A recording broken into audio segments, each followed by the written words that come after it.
Hello, Namaskar. This is Firstpost and you're watching Vantage with me, Palki Sharma.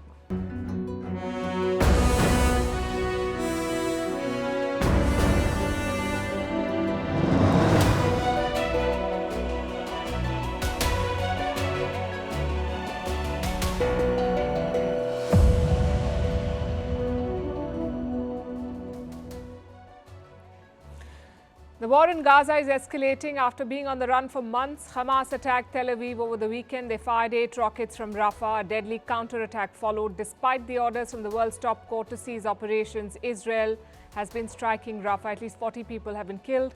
The conflict in Gaza, like we said, is spiraling. And no side, it seems, is willing to concede. But can Israel continue to keep fighting? We ask because there are growing reports of dissent within the Israeli army. Meanwhile, the US and Saudi Arabia are patching up. Washington is wooing Riyadh with new weapons. In China, Xi Jinping's wife, Peng Liyuan, has been given a new role. She will now test the loyalty of the PLA's generals. Meanwhile, French President Emmanuel Macron has hopped next door to Germany. It's the first state visit from Paris to Berlin in more than 2 decades. In the US, McDonald's and Burger King have sparked the ultimate fast food war.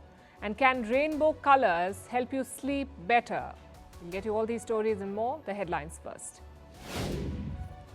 The record run of India's stock market continues. Sensex and Nifty opened at all-time highs today. Sensex crossed the 76,000 mark for the first time. This was led by a rally in global markets as well as banking and financial services stocks.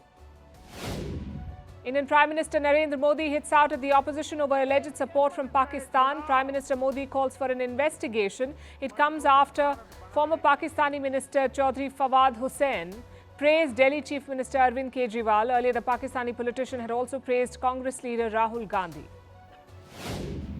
Saudi Arabia says Israel cannot exist without a Palestinian state. Its foreign minister calls for building momentum on the two-state solution. Saudi Arabia does not recognize Israel as a state, but growing cooperation between the two countries in recent years has raised hopes for a normalization agreement. North Korea fires a suspected ballistic missile over the Yellow Sea. Japan issues evacuation orders in the south of the country. The provocation comes just hours after South Korea, Japan and China wrapped up their first summit since 2019. Before the trilateral talks, Pyongyang had threatened to launch another spy satellite.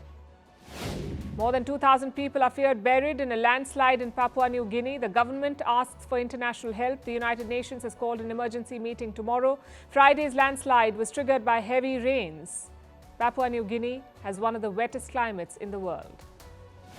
And early voting begins in South Africa. Most of the country will vote on Wednesday, but more than 600,000 of the elderly and essential workers voted today.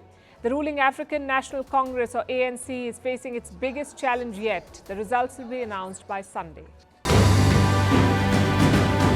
Firstpost reports from the world's second largest continent. Hello, I'm Alison Lagrange. A very warm welcome from Durban, South Africa. We get you the news and the newsmakers from Africa. South Africa goes to the polls on the 29th of May.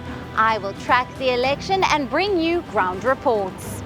Is it the end of the road for the African National Congress? And will former President Jacob Zuma stage a dramatic comeback?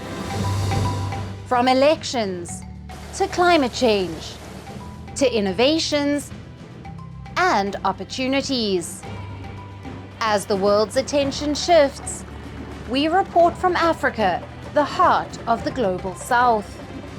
Join me every weekday live on Firstpost.